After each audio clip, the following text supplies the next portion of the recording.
Hello, everyone, and thank you for joining us today for a Learning and Growing webinar, Moving the Flipped Classroom into the Online Realm. Our presenter today is Kaylin Green of Empire State College. My name is Sidra, and I'm a member of the marketing team here at Hawks Learning. We will have a Q&A session after the presentation, so please enter any questions you have into the Q&A module as we go, and we'll answer them at the end. I'll now hand it over to our presenter. Thank you. Thank you so much for that warm introduction.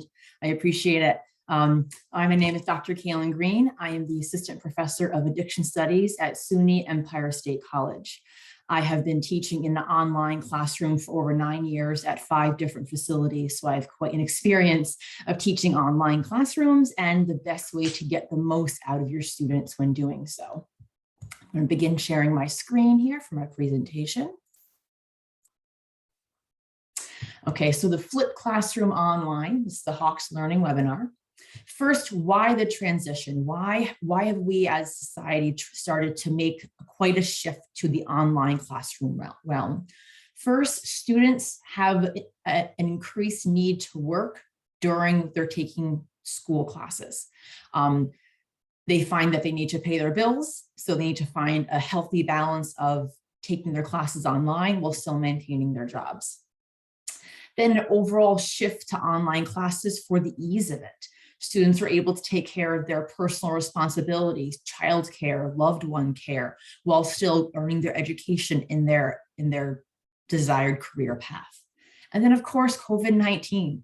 Over the past 3 years, we have seen institutions have seen a huge shift for students asking and wanting those online classes.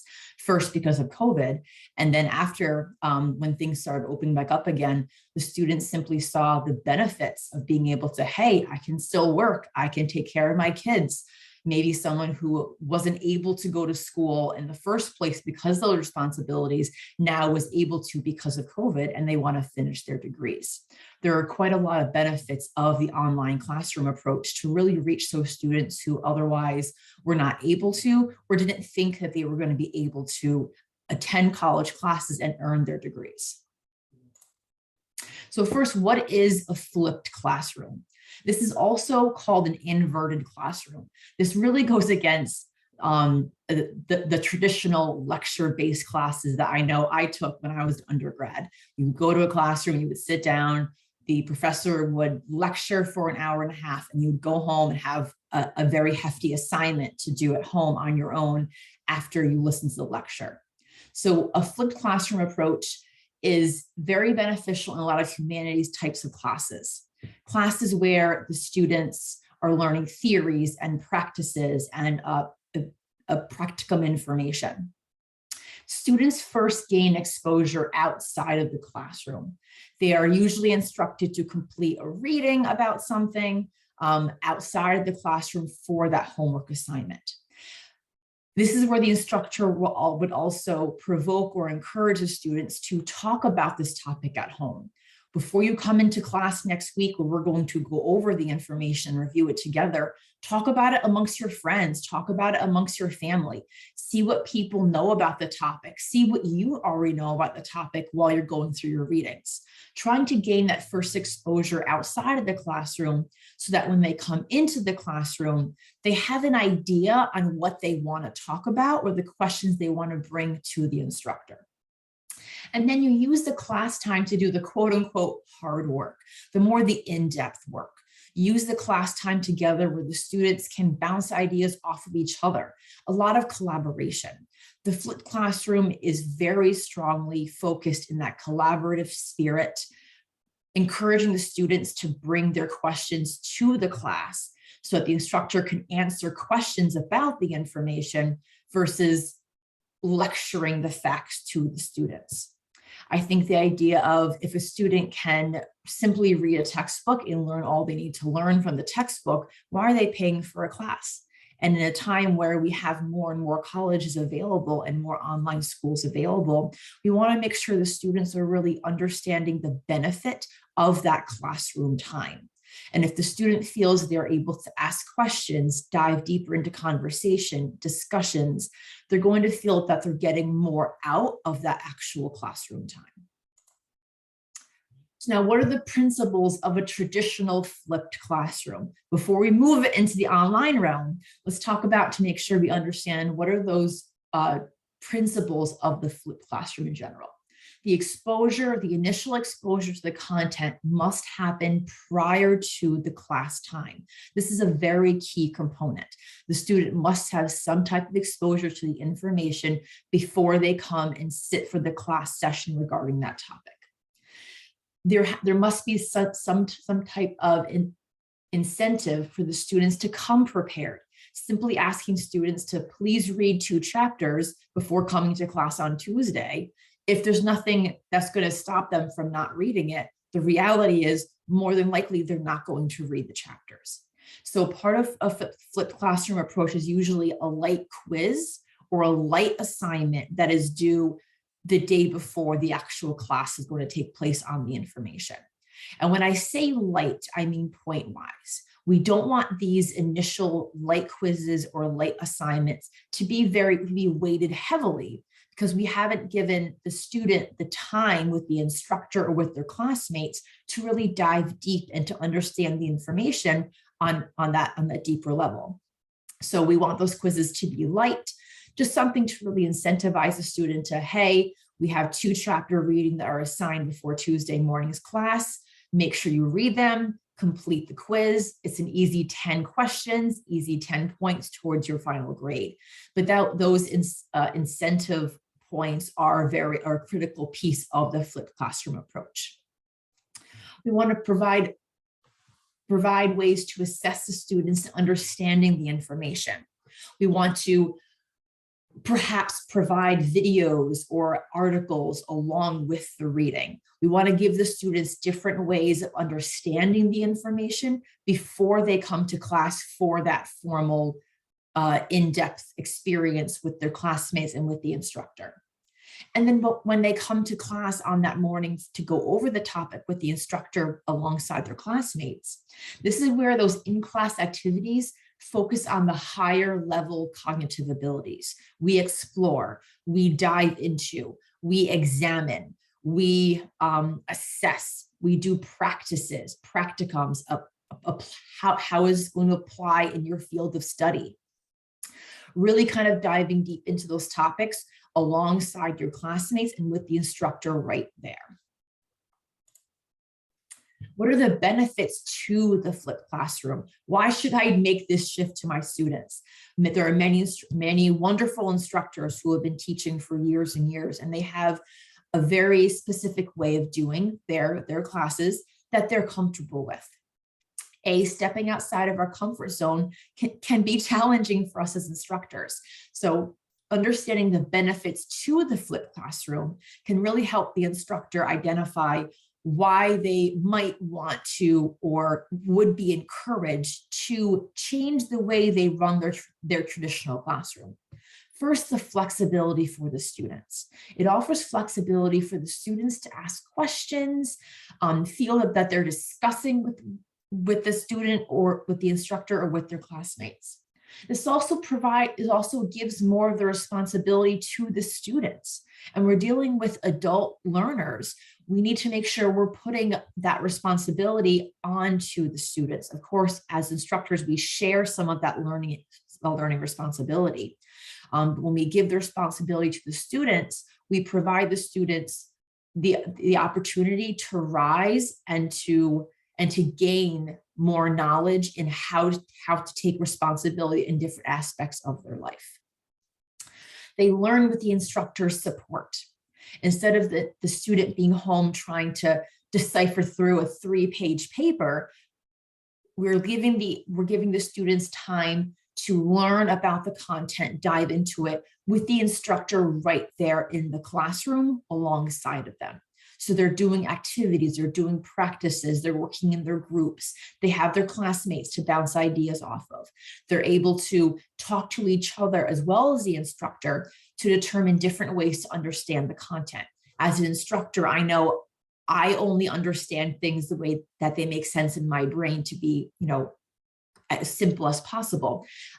So when we give our students the opportunity to discuss content with different people, i.e. their classmates, we're giving students the opportunity to explain things in different ways. Perhaps the way I understand and explain something doesn't quite click with all of my students, but someone else in the class might have a different way of explaining it, and therefore encourages the other students to understand the information as well. We're giving our students more ways to understand the information. And that's the basic point of a class, is for a student to leave understanding the new content.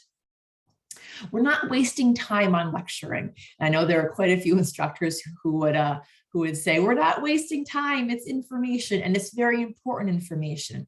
But at the same time, a lecture is very similar to the same learning mentality of a student reading a textbook. And if a student can read the textbook on their own time and then come into the class so that my time as the instructor is spent in a more valuable manner of supporting and guiding the student's learning process, I find that as more beneficial for me, the instructor, using my time and my understanding more wisely, as well as the student's time wisely. I always like to remind my students, you're paying for this class. You're paying for my time.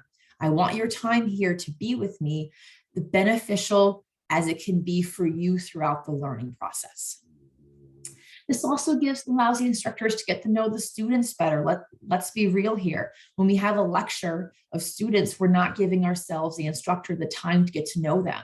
We come in with a set amount of information that we're going to speak about and talk about, but we're not opening that up for an open discussion. So when we have the flipped classroom approach, we're doing more engaging interactions with the students. We're getting to know the students better. When students feel connected to their institution, whether it be the college and the professor or the instructor in general, they're more apt to be welcoming to information. They feel part of the community, which means they're more apt to stay longer at one school as well. So that connection between the student and the instructor is extremely important, not just for the retention purposes, but also for the students' educational learning process. And then it promotes collaboration, especially in today's world. We know it is very difficult to do a job completely in a silo anymore, right? We used to have those office jobs where you were in your cubicle and you did your work 9 to 5 by yourself. That's not the reality of our world anymore. Our world is collaboration. Cubicles have gone away. Now we have giant workspaces where people gather together and brainstorm ideas. And it's a wonderful shift we have in the workforce, but we want to make sure that we're preparing our students for that workforce, that we're encouraging our students to grow and develop their collaboration and brainstorming skills in the educational classroom setting, so that when they get to those jobs where they have to practice those same collaboration skills, they're ready to practice those and use those because they've already been working with them for so long. And for everyone here who has done group work, we know group work can be challenging to work with other people. And it really takes practice to learn the coping mechanisms and the skill sets it takes to effectively work with other human beings. So now the flipped classroom online. Now that we have a really good picture in our head about what the flipped classroom is, what it should look like, and why, what the benefits are to it, what does this look like online? Okay. So it's the same principles of the traditional flipped classroom, but the difference here is how do we apply them to that online platform? First is exposure. This is how similar idea, we assign students the reading assignments or the quick quizzes, the light incentives, the quiz or the light assigned discussions ahead of time. So they must complete that reading in order to complete the quiz or the discussion board.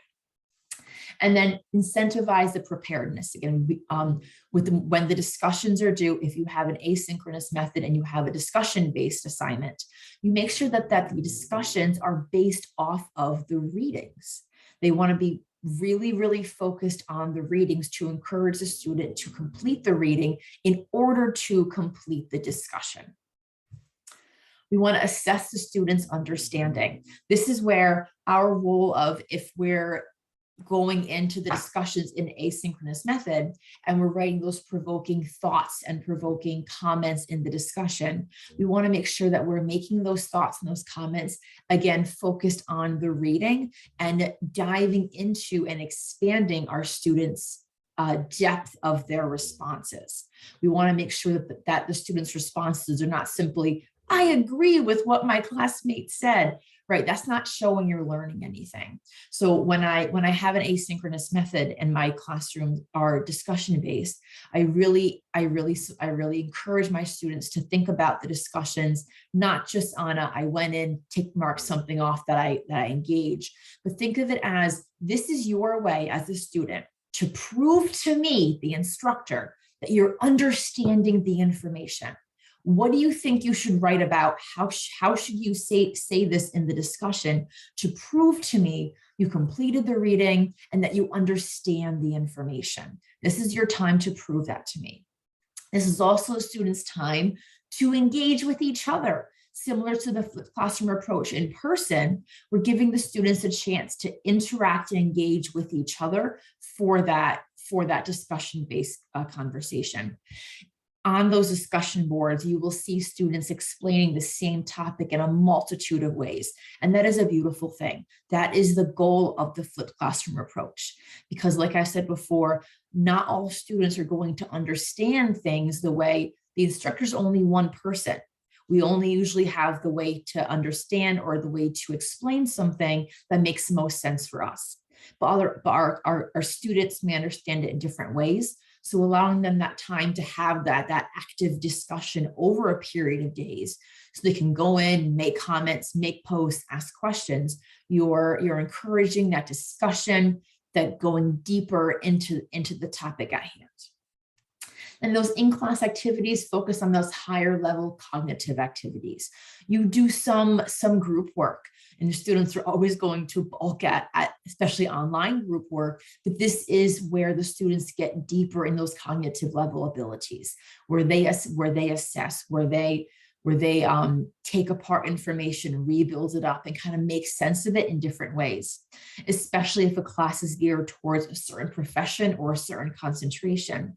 This is the perfect time to say, great, the topics we learned in this week are A, B, and C. How would you apply these concepts to your dream job in the whatever field you're teaching in? My field is the addiction studies field. So usually my topics are evidence-based theory, counseling practices. And so my question would be, how would you explain, or how would you connect this new evidence-based practice and motivational interviewing to your job as an addiction counselor?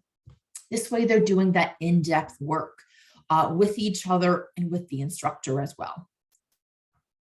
Time-wise, whether it be online or in person, using I like to use the Pomodoro technique, which is the 15 minutes of work for a 5-minute break. I always loved this technique when I was doing my actual schoolwork myself, and supporting our students into taking time for breaks and between activities, exercises, allows our brain to digest the content. Our brain focuses for about 10 minutes at a time. After that, it starts to get overwhelmed and wants to take a break.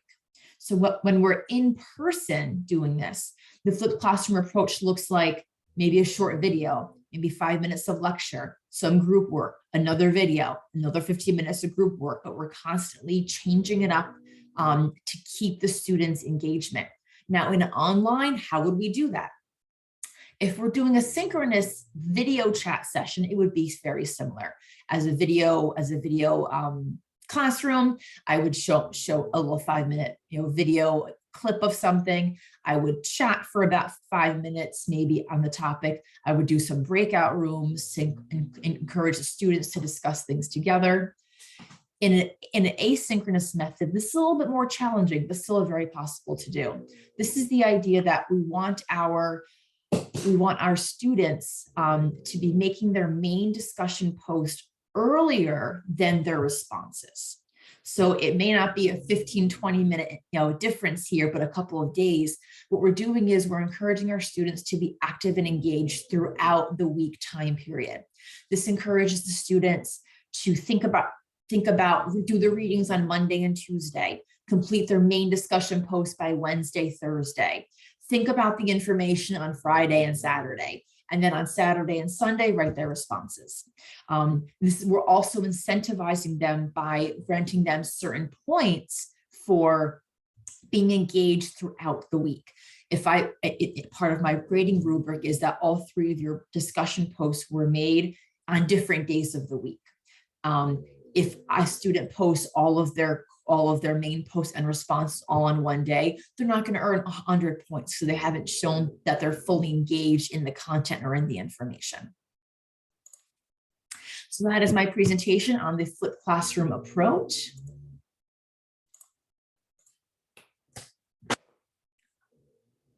I welcome any and all questions. Awesome. So we have 2 so far. Do you use plagiarism to check discussion board posts? Great question. I do encourage complete and full APA citation when doing discussion boards. I have, at least the schools that I work for, do not pay for a citation kind of monitor for discussion posts. I use Turnitin for my papers and for the assignments, not for the discussions. So part of the grade on my discussions are full APA, because my field is APA. You could use MLA or Chicago or whatever works for your classroom. I do about 10 points of the 100 are for proper APA citations. So if they don't at least show to prove where the information is, they're not going to earn 100%. Also, for a lot of my discussions, I will make it mandatory, and it's a setting that Blackboard, Brightspace, and Moodle all 3 have. You can make it a requirement that a student has to post their main post before they can see their classmates' main post. What this does is it hinders a student from being able to read through all the other main posts before they make their main post. It's kind of a tricky thing that not all instructors know about, but I found it very helpful to cut back on that. Oh, I'll just read everyone else's posts first and then make my post out of all of their main posts. That's really nifty. We have another question. Will this also work for an online class where students can come on anytime, any day? If it's an asynchronous method, whereas the information, the assignments are all posted and they can come in whenever they want, it should work just fine. What I would do is, I think what you're asking is if all of the assignments, like throughout the 15 weeks, are open for a student to do at any time. It would be a little bit more challenging because you can't regulate how or when a student is doing or completing an assignment. So maybe encouraging students to make their main post first and then waiting a week and then going into doing their responses. Kind of even explaining to them the benefit of engaging with your classmates helps you in the learning process. I find a lot of students do accept kind of advice from the instructor regarding the learning process, especially in those higher advanced classes. Our students want to learn. They want to understand the information so that they can be the best employee or the best person in the field of their study. So if you tell them it would benefit you more to learn the information if you engage with your classmates, that could be a way to kind of throw that out there and hopefully that they would take that advice. It's very good advice. Another question, what does grading them based on posting on different days look like? Is this part of the rubric? And if so, how many points is it worth? Great question. So it is part of my grading rubric. How I have my discussion is the main post is worth out of 100, 50 points. And then each response is worth 25 points to make up 100 points. The main post must be due by Thursday, and then each response is due by the Sunday. If part of the responses to earn the full 25 points on each response, it is posted in the grading rubric that this response was posted on a different day than the day you posted your main post. So this way, in order for the students to earn full credit on the responses, they have to come back a different day than the day they posted their main discussion post on. And it's not heavy, maybe it's 5 points, but that's 10 points. So instead of getting a full 100, now they're only getting 90. And those things do add up. Definitely, for sure. What are the downfalls of a flipped classroom approach, and how would you mitigate them? So some of the downfalls of the flipped classroom approach are if we have a student who struggles with completing the readings or the quizzes outside of the class time. We do have some students who have, and I completely respect that, a lot of outside responsibilities. So they have designated the class time to sit down and do that work. If we're expecting them to do the work outside the class time, that can present some difficulty. If you find a student that is dealing with that, I would sit them down, talk to them, explain to them what could we do to help mitigate that. Perhaps we need to plan to come to class half an hour or an hour early every day, and then plan that time as part of our class time. Usually it's something remedied as simple as managing our time a little bit differently, so the student can understand that completing the readings or completing the quick 5-question quiz is part of that classroom time and not just busy work that we assign. That is part of the actual learning process.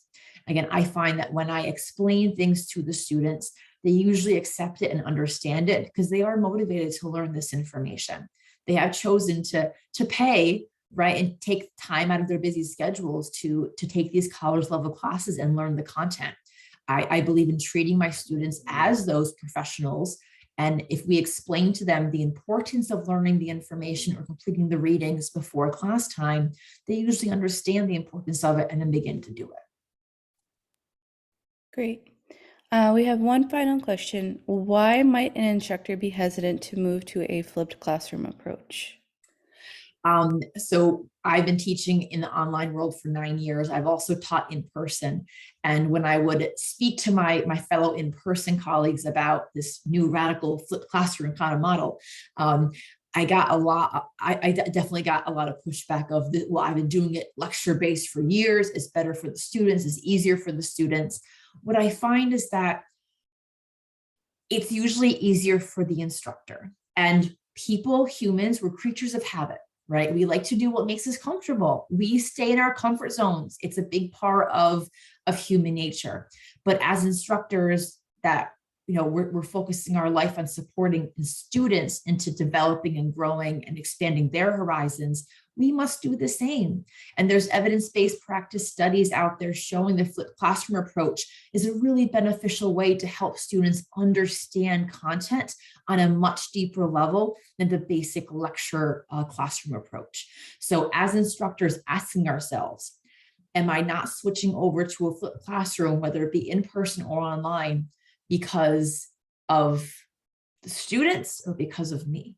Okay. And if the answer is because of you, the instructor, that's not a good enough answer, right? Our focus is to help the students understand their information. And it might mean a little bit more work for us up front. We have to change all of our syllabi and our teaching schedule and our teaching plan. But once we have that shift or that flip made, we have the same content we can use over and over again. So it's just making that initial flip to the flipped classroom approach. And then we can keep running it the same way, for a year, of course, switching up, as stuff becomes new, but we have the same modality. Thank you so much. Do you have any closing remarks? I would like to thank everyone for your time for joining us. I'm a really strong supporter in the flipped classroom approach. I find that it helps my students understand information. I have not done any actual studies on it, but from what I understand, it helps my students earn higher grades as well, which is always always reflects better for my program as well as the college. So I'm always looking for those little tips and tricks on how do I increase student retention, make the students feeling comfortable in the class and feeling that there's the time they're spending in the class is beneficial to them. Again, they're spending their money, their time doing this. I like to make sure that they feel they left that class session, whether it be in person, the asynchronous video model, or the 2 hours they're allotting for their online discussion, that they really got a lot out of it. And I find this approach allows the students to feel they left that session getting a lot out of it. We have a PS question. Okay, How many students do you have in a class? great question.